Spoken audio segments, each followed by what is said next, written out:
మనం మాట్లాడే మాటలు ఒక్కొక్కళ్ళ మీద చాలా విపరీతమైన ప్రభావం చూపిస్తుంటాయి. ఒకసారి ఒక బ్రాహ్మడు ఒక మేకను పట్టుకెళ్తూ ఉన్నట్ట. పూర్వం కొంతమంది బ్రాహ్మణులు మేకని పెంచుకుని దాని పాలతోటి వాటి వాడి జీవనాధారం చేసుకుంటూ ఉండేవాట. ఎక్కువ ఆవులు ఉండేవి. అది కొనలేని వాడు మేకలతోటి గడిపేవాడు.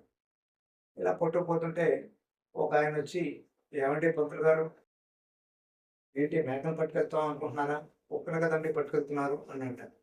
పోరా, ఇది మేకే చూడు, ఇగో దీని చెవులు ఎలా ఉన్నాయో, దీని తోక ఎలా ఉందో చూడు, దీని మూతి ఎలా ఉందో చూడు అని చెప్పుకొచ్చాడు.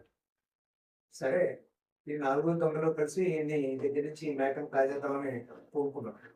ఇంకొంచెం దూరం పోయిన తర్వాత ఇంకొకటి కనపడి, "ఏవండి పంతులు గారు, ఏంటి కుక్కను పట్టుకెళ్తున్నారు? దీన్ని ఏం చేసుకుంటారండి మీరు" అని అంటారు. మళ్ళీ పంతులు గారు చిన్న అనుమానం వచ్చింది.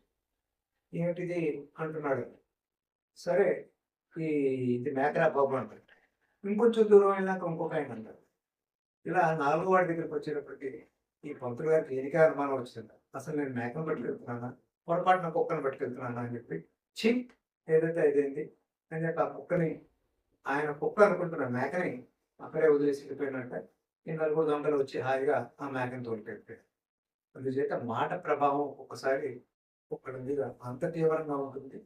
అయితే ప్రతివాడితోటి మనం మాటని జాగ్రత్తగా మాట్లాడాలి. అవతల వాడికి మంచి చేసేలాగా మాట్లాడాలి.